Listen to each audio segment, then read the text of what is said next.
저는 강남에서 20년째 한 빌딩의 주차장 관리 일을 하고 있는 50대 남자입니다. 제 이야기를 하기 전에 먼저 말씀드리고 싶은 게 있습니다. 지난달 이 건물에 입주한 한 회사 대표가 저를 폭행했습니다. 이유는 제가 그의 불법 주차를 제지했다는 것뿐이었죠. 하지만 그 사람은 지금 제 앞에서 무릎을 꿇고 있습니다. 왜냐고요? 그 이유는 천천히 말씀드리겠습니다. 사건은 3개월 전으로 거슬러 올라갑니다. 이 건물은 지상 15층 규모의 꽤 괜찮은 오피스 빌딩입니다. 강남역에서 도보 5분 거리라 임대료가 상당히 비싼 편이죠. 지하 3층까지가 주차장인데 총 80대 정도 주차가 가능합니다. 제 일은 이 주차장을 관리하고 차량 출입을 통제하며 청소와 정비를 하는 겁니다. 20년이라는 시간 동안 저는 이 건물의 모든 것을 알게 되었습니다. 어느 회사가 몇 층에 있고, 누가 무슨 차를 타고 몇 시에 출근하는지. 이 건물은 제게 그냥 일터가 아니라 제 인생의 일부였습니다. 매일 아침 6시에 출근해서 주차장 곳곳을 점검하고 쓰레기를 치우고 차량 하나하나 먼지를 닦아줬습니다. 임차인들은 대부분 저를 잘 대해줬습니다. 명절이면 선물을 주시는 분들도 계셨고, 힘든 일이 있으면 같이 걱정해주는 분들도 있었죠. 저는 그저 평범한 주차 관리인이었지만, 이 건물 사람들과 함께 하루하루를 보내는 게 행복했습니다. 그런데 3개월 전 12층에 새로운 회사가 입주했습니다. 드림테크라는 IT 벤처 회사였는데 30대 초반으로 보이는 젊은 대표가 운영하는 곳이었습니다. 그의 이름은 강민준, 서울대 출신의 미국 MBA를 마치고 돌아와 회사를 차렸다고 자랑하고 다니는 사람이었죠. 첫날부터 느낌이 좋지 않았습니다. 그는 새벽같이 출근하는 저를 보고도 인사 한마디 없었습니다. 그냥 지나쳤죠. 바쁜 사람이려니 했습니다. 하지만 그게 시작이었습니다. 이틀째 되던 날, 강민준 대표는 자신의 외제차를 주차장 입구 바로 앞에 세워뒀습니다. 거기는 명백히 주차금지 구역이었고, 다른 차들의 출입을 방해하는 위치였습니다. 저는 정중하게 다가가 말했습니다. 사장님, 죄송하지만 여기는 주차하시면 안 됩니다. 그는 저를 힐끗 보더니 대꾸도 하지 않고 그냥 엘리베이터를 탔습니다. 저는 당황했지만 초보 운전자일 수도 있다고 생각하고 넘어갔습니다. 하지만 30분 후 다른 차량이 주차하려다 그의 차 때문에 막혀 있었고, 저는 할 수 없이 건물 관리실에 연락해 그를 호출했습니다. 10분 후 내려온 강민주는 짜증스러운 표정으로 물었습니다. 사장님, 차량이 출입을 막고 있어서요. 잠깐만요. 5분이면 돼요. 하지만 그는 차를 이동시키지 않았습니다. 그냥 다시 올라가 버렸죠. 저는 기다리는 차주에게 사과하고 한참을 기다려야 했습니다. 결국 30분 후에야 그가 내려와 차를 이동시켰는데 사과 한마디 없었습니다. 그게 끝이 아니었습니다. 그 다음 날도 같은 일이 반복됐습니다. 강민주는 매일 주차금지 구역에 차를 세웠고 제가 말하면 무시했습니다. 마치 저를 투명인간 취급하듯이요. 일주일이 지나고 저는 좀 더 강하게 말하기 시작했습니다.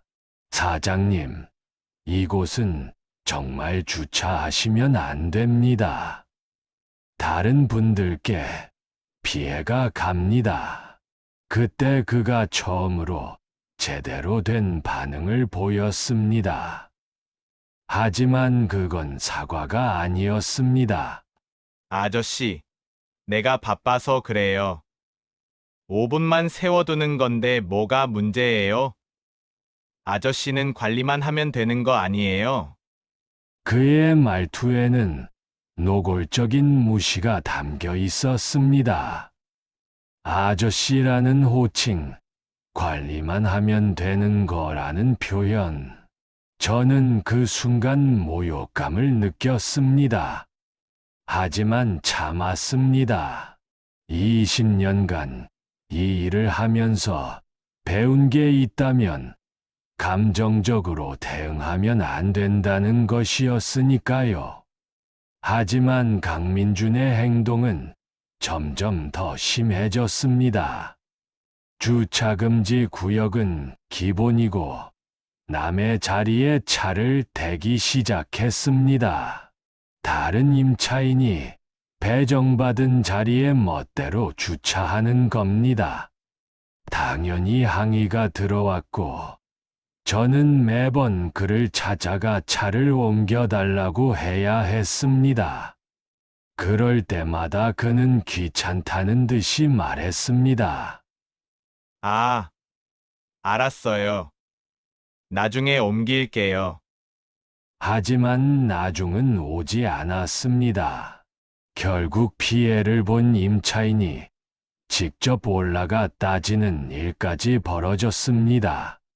그제야 강민주는 마지못해 차를 옮겼지만 여전히 사과는 없었습니다. 한 달이 지나자 건물 내에서 강민준에 대한 불만이 쌓이기 시작했습니다. 주차 문제뿐만 아니라 그는 복도에서 큰 소리로 전화하고 엘리베이터에서 담배 냄새를 풍기고 공용 공간을 함부로 사용했습니다. 하지만 정작 본인은 전혀 문제를 느끼지 못하는 것 같았습니다.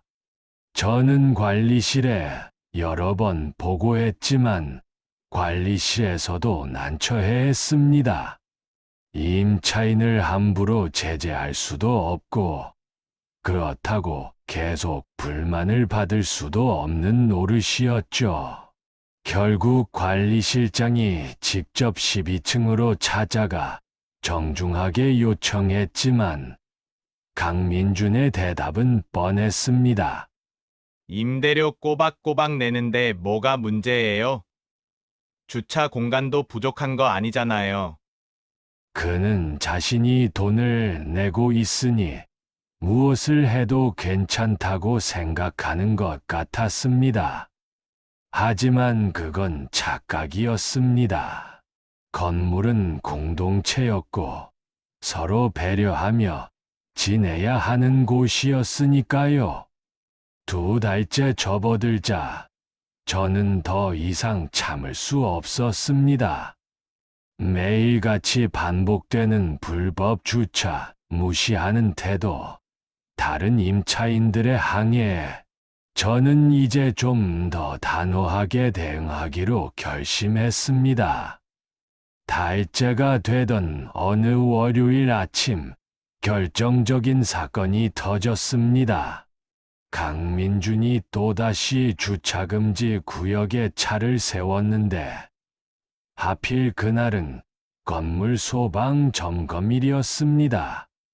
소방차가 들어와야 하는데, 그의 차가 완전히 입구를 막고 있었던 겁니다. 저는 즉시 그에게 연락했지만 전화를 받지 않았습니다. 문자를 보냈지만 답장도 없었죠. 소방 점검 담당자는 점점 짜증을 내기 시작했고, 저는 식은땀을 흘리며 계속 전화를 걸었습니다. 15분이 지나서야 강민준이 내려왔는데, 그는 오히려 화를 냈습니다. 왜 이렇게 호출을 많이 해요? 회의 중이었는데. 사장님, 오늘 소방 점검이라고 공지했었습니다. 차량이 입구를 막고 있어서. 공지? 그런 거 누가 일일이 다 봐요? 그냥 내 차 좀 밀어내면 되잖아요. 저는 어이가 없었습니다. 남의 차를 함부로 밀 수도 없고, 설령 밀더라도 그게 해결책이 될 수는 없었습니다. 하지만 강민주는 마지못해 차를 이동시키고는 저를 노려보며 올라갔습니다. 그날 오후 더 큰 문제가 발생했습니다. 강민준이 다른 임차인의 지정석에 또 주차를 한 건데, 그 자리의 주인은 7층에서 법률사무소를 운영하는 변호사였습니다. 그분은 평소 온화하신 분이었지만 이번엔 참지 못하셨습니다. 변호사님은 직접 12층으로 올라가 강민준과 대면했고, 두 사람은 복도에서 크게 다퉜습니다. 목소리가 너무 커서 다른 층에서도 들릴 정도였죠. 결국 변호사님이 내용 증명을 보내겠다고 하자 그제야 강민준이 차를 옮겼습니다. 하지만 그날 이후 강민준의 태도는 더욱 나빠졌습니다. 마치 자신이 피해자라도 되는 양 주차장에서 저를 볼 때마다 째려보기 시작했습니다. 그리고 의도적으로 더 불편하게 주차하기 시작했죠. 어느 날은 두 자리에 걸쳐 주차를 했고, 어느 날은 비상구 앞에 차를 세웠습니다. 저는 매번 정중하게 요청했지만 그는 점점 더 건방지게 굴었습니다. 아저씨, 자꾸 간섭하지 마세요. 제가 돈 내고 쓰는 건데 왜 이래요? 사장님, 규정상. 규정이 뭐가 그렇게 중요해요? 유연하게 생각 좀 하세요. 저는 더 이상 참기 어려웠지만 여전히 직업적 태도를 유지했습니다. 하지만 속으로는 분노가 끓어오르고 있었습니다. 20년간 성실하게 일해온 제가 이제 막 입주한 철없는 청년에게 이런 취급을 받아야 한다는 게 억울했습니다. 그러던 어느 날 강민주는 선을 넘었습니다. 그날은 주차장에 외부 차량이 잘못 들어와 있어서 제가 견인을 요청해야 하는 상황이었습니다. 그런데 강민준이 자신의 차 바로 옆에 있던 그 외부 차량을 보고는 저에게 다가와 말했습니다. 이거 제 거래처 차예요. 제가 불렀어요.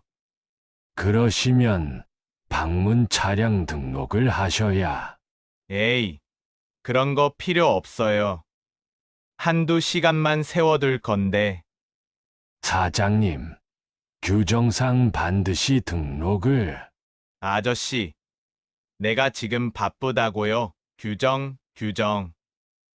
그것만 아는 거예요? 융통성 좀 발휘해요. 그의 목소리가 주차장 전체에 울려 퍼졌습니다.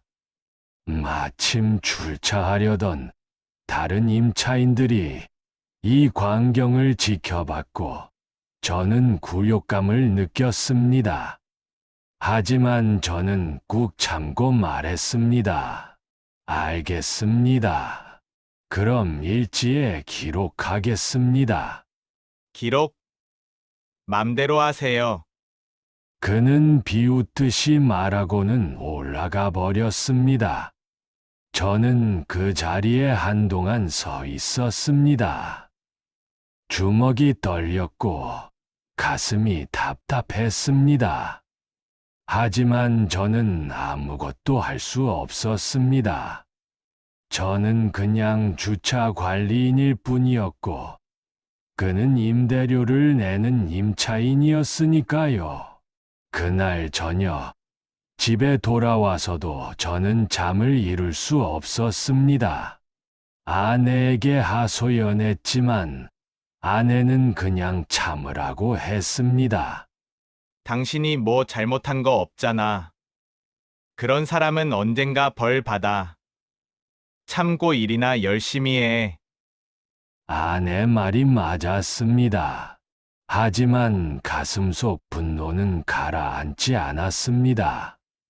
석 달째가 되자 건물 전체가 강민준을 문제 삼기 시작했습니다.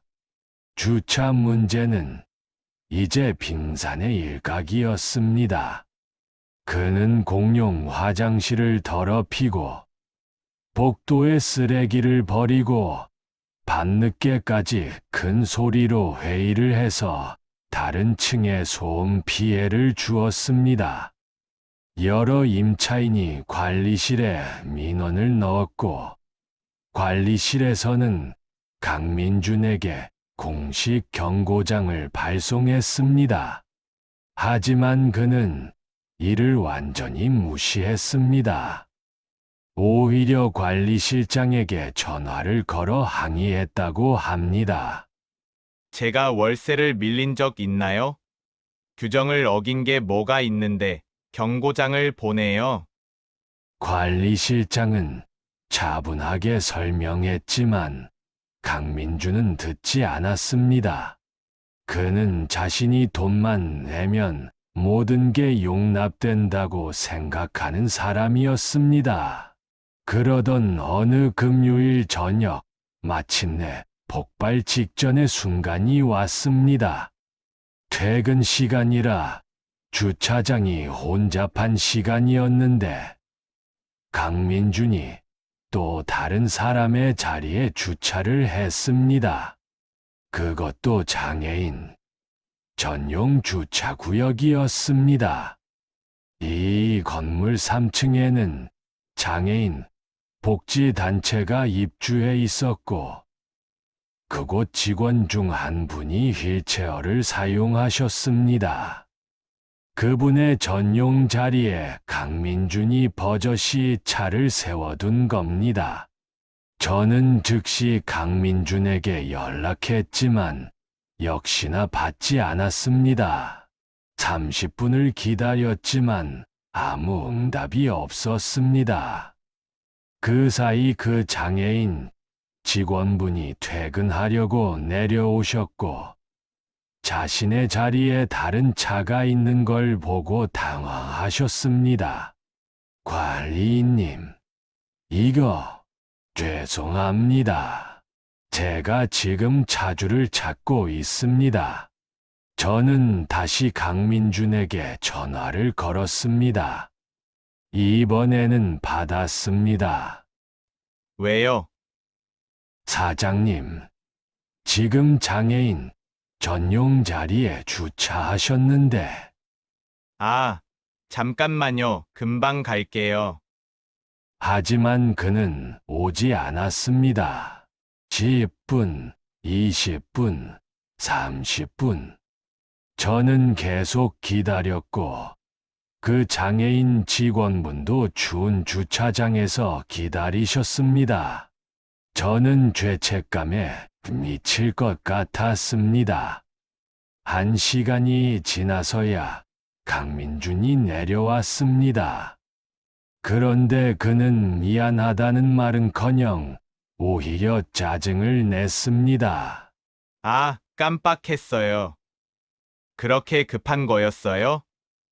장애인 직원분이 조용히 말씀하셨습니다.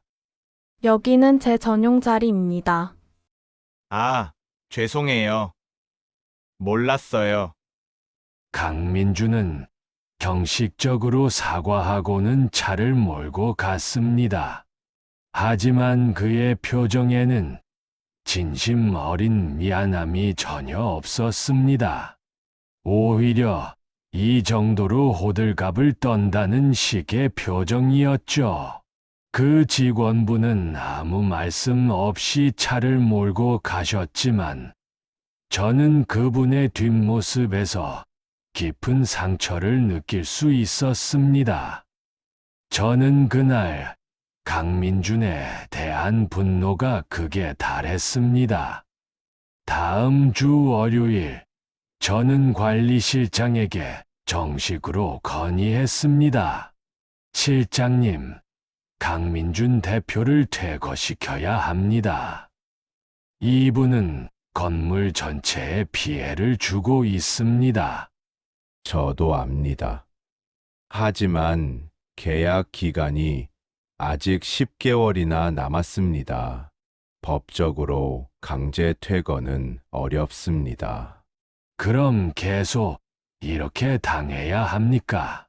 제가 건물주님께 보고하겠습니다. 조금만 참아주세요. 저는 한숨을 쉬었습니다. 건물주.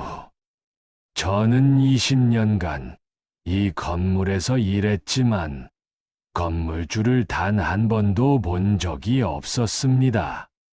들리는 소문으로는 해외에 거주하시면서 전문 관리 회사에 모든 걸 맡기신다고 했습니다. 그 건물주가 이 상황을 알기나 할까요? 설령 안다 해도 임대료 꼬박꼬박 내는 임차인을 내쫓을까요? 저는 희망이 없다고 생각했습니다. 그리고 드디어 그날이 왔습니다. 제 인생에서 잊을 수 없는, 그리고 모든 걸 바꿔놓은 그날 말입니다. 수요일 오후 3시쯤이었습니다. 저는 평소처럼 주차장을 돌며 청소를 하고 있었습니다. 그때 강민준의 차가 들어왔고, 그는 또다시 주차금지 구역에 차를 세웠습니다. 하지만 이번에는 소화전 바로 앞이었습니다. 이건 명백한 소방법 위반이었고, 발견되면 건물 전체가 과태료를 물 수 있는 상황이었습니다. 저는 더 이상 참을 수 없었습니다. 그동안 쌓였던 모든 분노가 한꺼번에 터져 나왔습니다. 저는 평소보다 강한 어조로 그에게 말했습니다. 사장님, 이건 절대 안 됩니다. 당장 차를 옮기세요. 강민주는 저를 돌아보며 비웃듯이 말했습니다. 오늘은 왜 이래요? 목소리가 높네. 여기는 소화전 앞입니다. 소방법 위반이에요. 건물 전체가 피해를 봅니다. 알았어요. 알았어. 조금 이따 옮길게요. 안 됩니다. 지금 당장 옮기세요. 제 목소리가 떨렸습니다. 3개월간 참아왔던 모든 것이 그 순간 폭발했습니다. 강민주는 처음으로 저의 눈빛을 제대로 마주쳤습니다. 그리고 그의 표정이 변했습니다. 뭐? 지금 저한테 명령하는 거예요? 아저씨가? 저는 명령이 아니라 요청하는 겁니다. 마지막으로 말씀드립니다. 차를 옮기세요. 강민준의 얼굴이 붉게 변했습니다. 그는 제게 성큼성큼 다가왔습니다. 아저씨, 내가 누군지 알아요? 나 서울대 나오고 MBA 했어요. 지금 내 회사 기업 가치가 50억이에요. 근데 아저씨가 나한테 이래요? 사장님의 학력과 재산은 여기서 중요하지 않습니다. 규정은 모두에게. 규정, 또 규정? 그는 비웃었습니다. 아저씨는 학력이 뭐예요? 중졸, 고졸? 평생 주차장이나 지키는 사람이 나한테 규정 타령해요. 그 순간 저는 모욕감에 온몸이 굳었습니다. 학력으로 사람을 무시하는 것, 직업으로 사람의 가치를 판단하는 것, 이건 명백한 인격 모독이었습니다. 사장님, 그런 식으로 말씀하시면 안 됩니다. 왜? 사실이잖아요. 아저씨는 그냥 건물 관리하는 사람이고 나는 사업하는 사람이에요. 우리는 계급이 달라요. 계급이라는 단어를 듣는 순간 저는 더 이상 참을 수 없었습니다. 사장님, 지금 당장 차를 옮기지 않으시면 견인 조치하겠습니다. 뭐, 견인? 강민주는 웃음을 터뜨렸습니다. 아저씨가 감히 내 차를 견인해? 해봐요, 해봐. 그럼 내가 아저씨를 어떻게 만드는지 보여줄게요. 그는 저를 밀쳤습니다. 갑작스러운 일이라 저는 뒤로 비틀거렸습니다. 하지만 넘어지지는 않았습니다. 저는 침착하게 말했습니다. 지금 폭행하신 겁니다. CCTV에 다 찍히고 있습니다. 폭행. 이게 폭행이에요? 그는 다시 저를 밀었습니다. 이번에는 더 세게요. 이게 폭행이면 이건 뭐예요? 저는 그제야 깨달았습니다. 이 사람은 정상이 아니라는 것을요. 분노 조절 장애가 있거나 아니면 그냥 타인을 존중할 줄 모르는 사람이라는 것을요. 저는 조용히 휴대폰을 꺼내 경찰에 신고하여 했습니다. 하지만 강민준이 제 휴대폰을 낚아챘습니다. 신고. 아저씨가 날 신고해?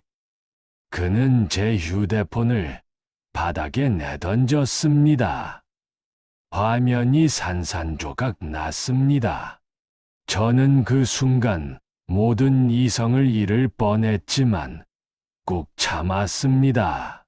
20년간 쌓아온 제 직업적 자존심이 저를 붙들었습니다. 사장님, 지금 기물 파손까지 하셨습니다. 그만하시죠. 기물 파손? 웃기네. 내가 아저씨 핸드폰 값 물어주면 돼요. 얼마예요? 50만 원, 100만 원? 그는 지갑을. 꺼내 제게 돈을 던졌습니다. 자, 여기 100만 원. 새 거 사요. 바닥에 떨어진 돈 뭉치를 보며 저는 처음으로 울컥했습니다. 돈으로 모든 걸 해결할 수 있다고 생각하는 이 사람. 타인의 존엄성 따위는 안중에도 없는 이 사람. 저는 떨리는 목소리로 말했습니다. 사장님, 저한테 사과하세요. 사과. 강민주는 허탈하다는 듯 웃었습니다. 내가 아저씨한테 사과를? 왜? 사장님은 지금 저를 폭행하고 제 물건을 파손하고 인격을 모독했습니다. 사과하세요. 아저씨, 정신 차려요. 내가 왜 아저씨한테 사과를 해요? 아저씨가 나한테 사과해야죠. 자꾸 나 업무 방해하고 잔소리하고. 그 순간이었습니다. 제 뒤에서 목소리가 들렸습니다. 무슨 일입니까? 돌아보니 관리실장이 서 있었습니다. 누군가 신고를 한 모양이었습니다. 관리실장은 상황을 파악하고 강민준에게 말했습니다. 강 대표님, 진정하시고 일단 사무실로 올라가시죠. 실장님도 보셨죠? 이 아저씨가 자꾸 저를 괴롭혀요. 주차 좀 했다고 난리예요. 일단 올라가시죠. 제가 처리하겠습니다. 강민준은 마지못해 엘리베이터를 탔습니다.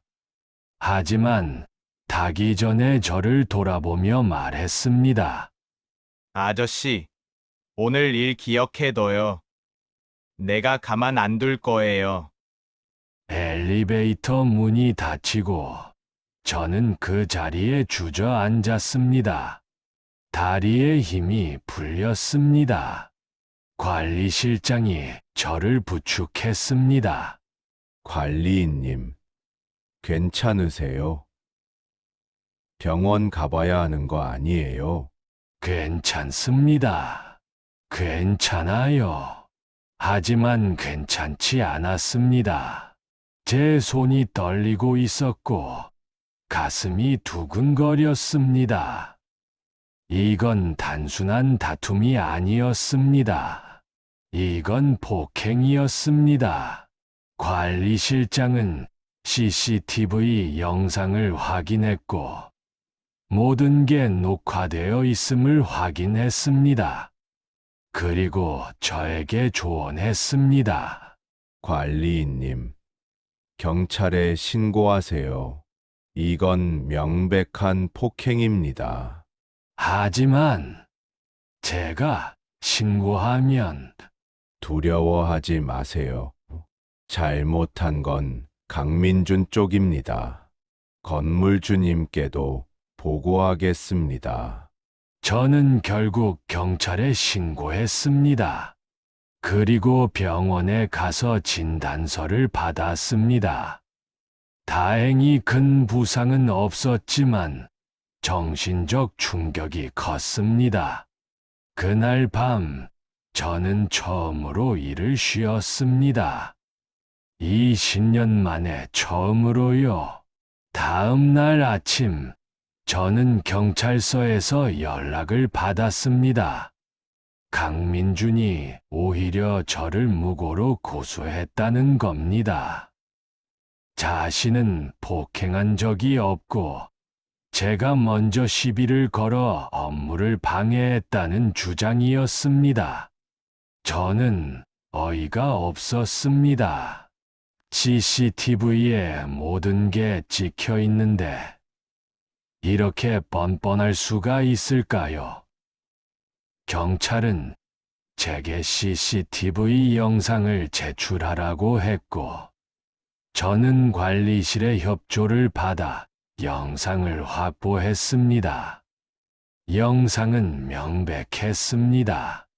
강민준이 먼저 저를 밀쳤고, 휴대폰을 빼앗아 바닥에 내던졌고, 돈을 던진 모든 장면이 고스란히 담겨 있었습니다. 경찰은 영상을 확인한 후 강민준의 무고 주장이 거짓임을 확인했습니다. 하지만 강민주는 물러서지 않았습니다.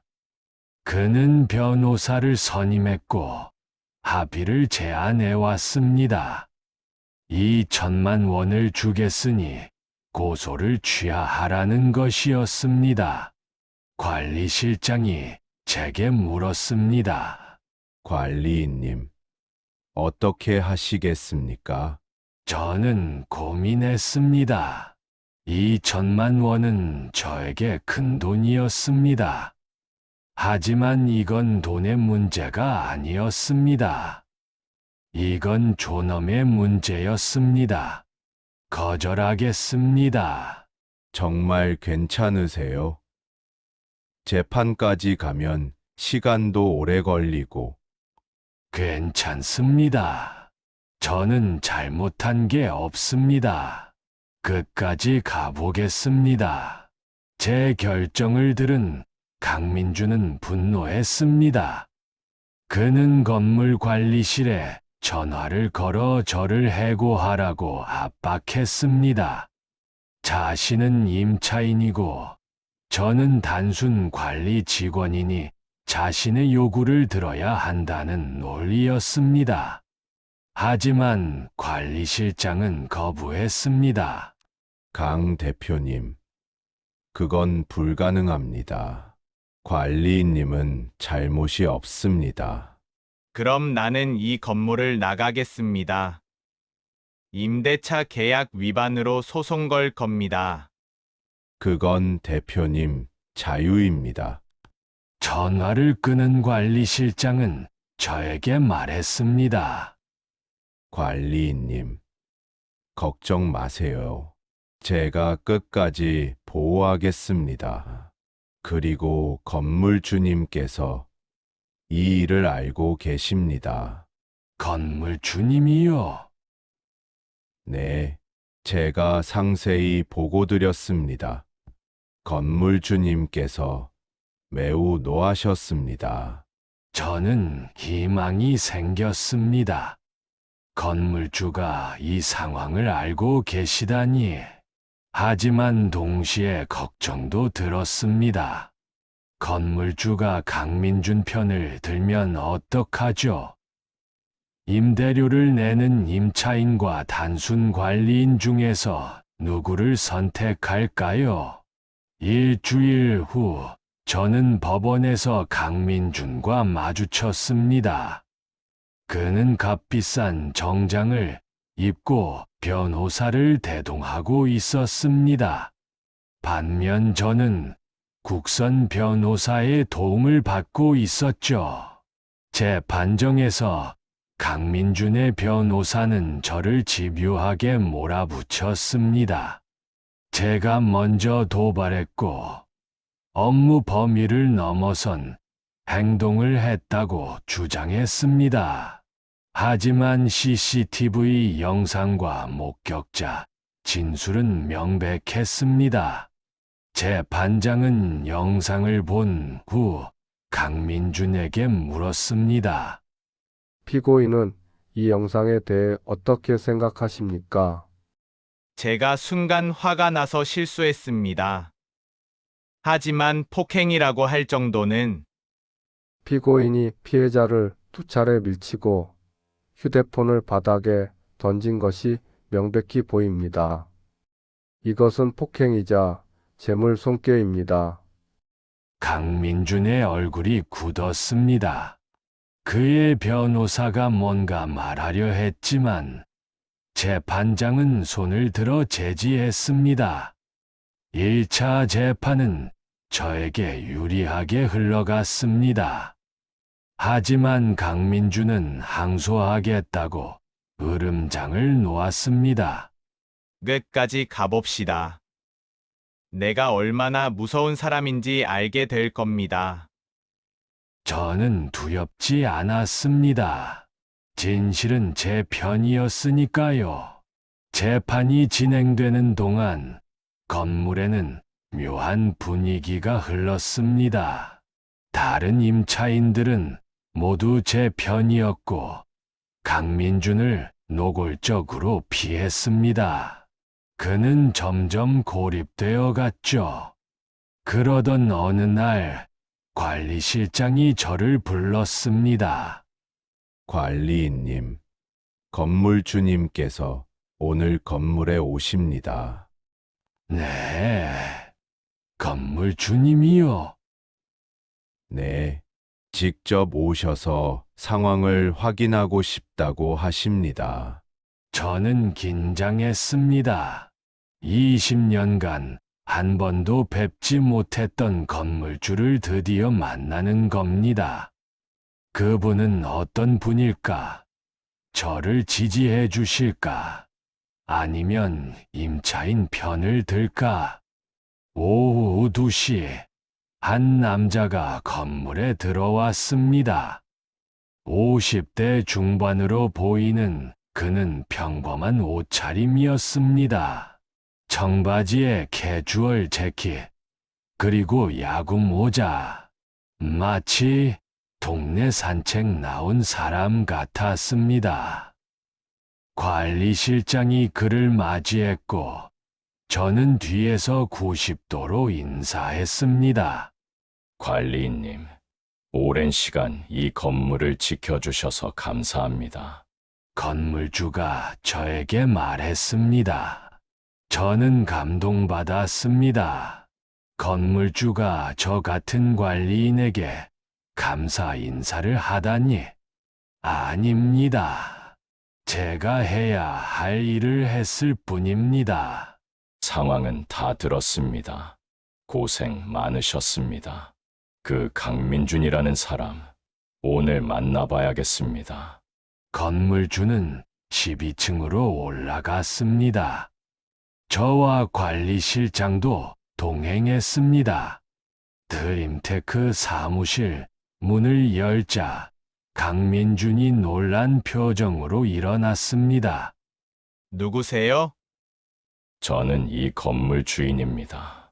건물주가 차분하게 말했습니다. 강민준의 표정이 변했습니다.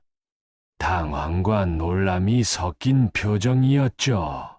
아, 건물주님. 반갑습니다. 무슨 일로? 강 대표님, 그동안 이 건물에서 많은 문제를 일으키셨다고 들었습니다. 문제라니요? 저는 임대료 밀린 적 없고, 돈 문제가 아닙니다. 건물주의 목소리가 단호해졌습니다. 당신은 다른 임차인들에게 피해를 주었고, 우리 건물 관리인을 폭행했습니다. 그건 오해입니다. 제가 순간 실수를. 오해가 아닙니다. CCTV에 다 찍혀 있고, 재판도 진행 중입니다. 건물주는 서류 봉투를 꺼냈습니다.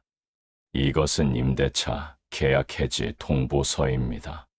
한 달 안에 이 건물을 나가 주십시오.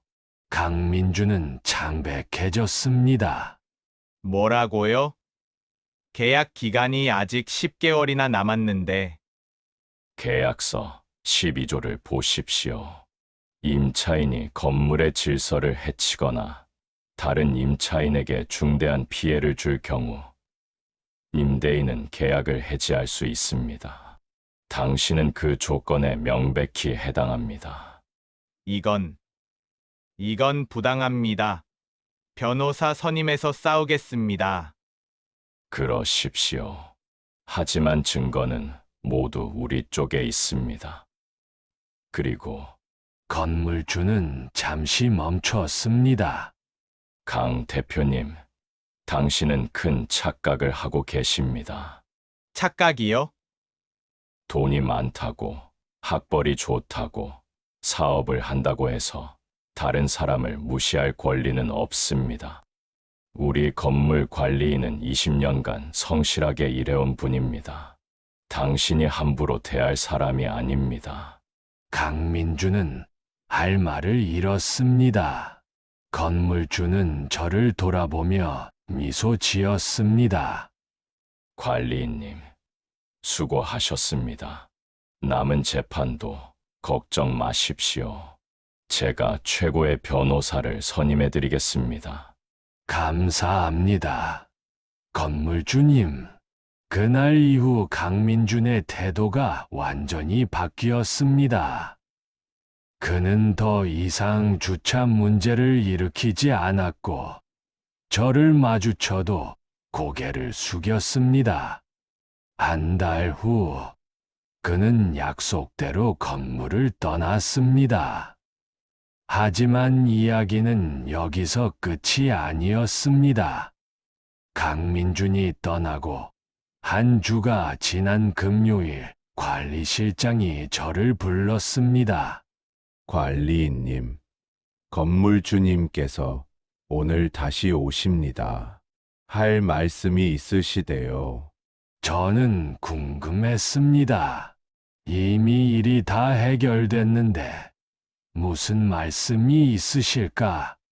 오후 3시에 건물주가 도착했습니다. 그런데 이번에는 관리실장과 건물 내 모든 직원들이 함께 모였습니다. 무슨 중요한 발표가 있는 것 같았습니다.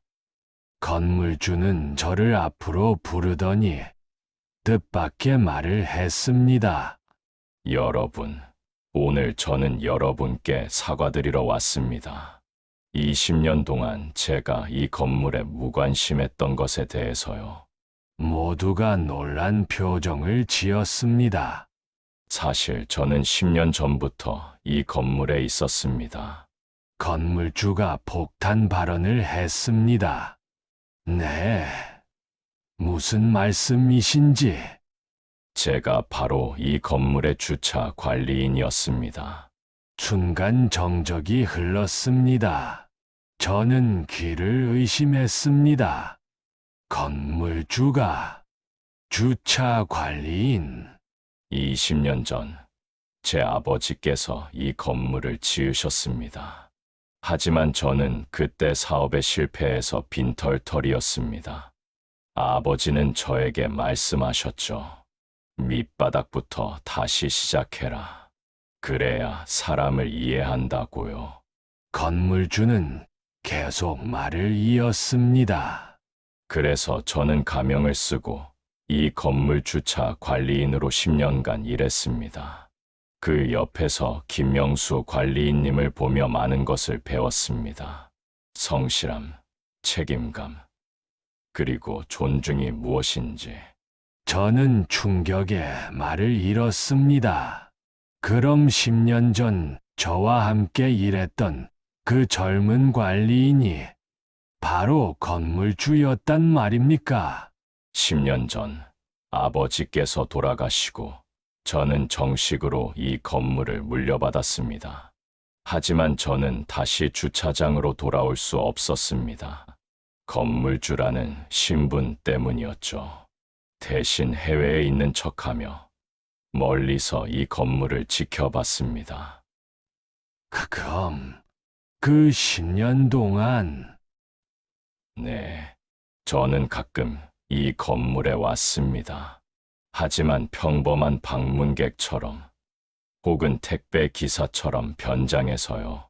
이 건물이 어떻게 돌아가는지, 직원들은 행복한지 확인하기 위해서였습니다. 모두가 경악했습니다. 건물주가 직접 변장해서 건물을 관찰하다니. 그리고 이번 강민준 사건을 통해 저는 다시 한번 깨달았습니다. 제가 직접 나서야 할 때가 왔다는 것을요. 김명수 관리인님은 20년간 묵묵히 자리를 지켜주셨습니다. 그분은 저의 스승이자 이 건물의 진짜 주인입니다. 저는 눈물이 빙 돌았습니다. 그래서 오늘 저는 김명수 관리인님께 제안합니다. 건물주는 서류 봉투를 꺼냈습니다. 이 건물의 공동 운영자가 되어 주십시오. 그리고 이 건물 지분 10%를 드리겠습니다. 뭐라고요? 이 건물은 현재 시가 300억 원입니다. 10%면 30억 원어치입니다. 그리고 매달 발생하는 임대 수익의 10%도 드리겠습니다. 저는 현실감이 없었습니다. 30억. 저 같은 주차 관리인에게 저는 받을 수 없습니다. 저는 그저 제 일을 했을 뿐입니다. 아닙니다. 건물주는 고개를 저었습니다. 관리인님은 20년간 이 건물의 가치를 지켜주셨습니다. 건물은 단순히 콘크리트 덩어리가 아닙니다. 사람이 만드는 겁니다. 관리인님 같은 분이 계셨기에 이 건물이 명품 건물로 인정받는 겁니다. 하지만 그리고 이건 선물이 아닙니다. 당연한 대가입니다. 관리인님, 부디 받아주십시오. 저는 떨리는 손으로 서류를 받았습니다. 눈물이 흘러내렸습니다. 그날 이후 제 인생은 완전히 바뀌었습니다. 저는 더 이상 단순한 주차 관리인이 아니었습니다. 이 건물의 공동 운영자가 되었고, 경제적으로도 안정을 찾았습니다. 하지만 저는 주차 관리 일을 그만두지 않았습니다. 여전히 매일 아침 6시에 출근해서 주차장을 점검합니다.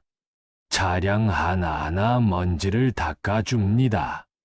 왜냐하면 이게 제 정체성이니까요. 강민주는 그 후 사업이 망했다고 들었습니다. 폭행 전과가 생기면서 투자자들이 모두 떠났고 회사는 문을 닫았다고 합니다. 저는 그 소식을 들으며 안타까움을 느꼈습니다. 그가 조금만 더 겸손했다면, 조금만 더 타인을 존중했다면 이런 일은 없었을 텐데, 여러분, 제 이야기를 들으시면서 무엇을 느끼셨나요? 돈이 많다고, 학벌이 좋다고, 지위가 높다고 해서 남을 무시할 권리는 없습니다. 모든 사람은 존중받을 가치가 있습니다. 그리고 누가 건물주인지, 누가 관리인인지는 중요하지 않습니다. 중요한 건 서로를 어떻게 대하느냐입니다. 저는 오늘도 지하 주차장에서 일합니다.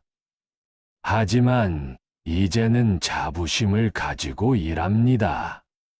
제가 하는 일이 가치 있다는 것을, 그리고 제가 존중받을 자격이 있다는 것을 이제는 압니다. 여러분도 어디에서 무슨 일을 하시든 자부심을 가지시길 바랍니다. 그리고 다른 사람의 일을 절대 무시하지 마십시오. 당신이 무시하는 그 사람이 어쩌면 당신보다 훨씬 더 중요한 사람일지도 모르니까요. 제 이야기는 여기까지입니다. 들어주셔서 감사합니다.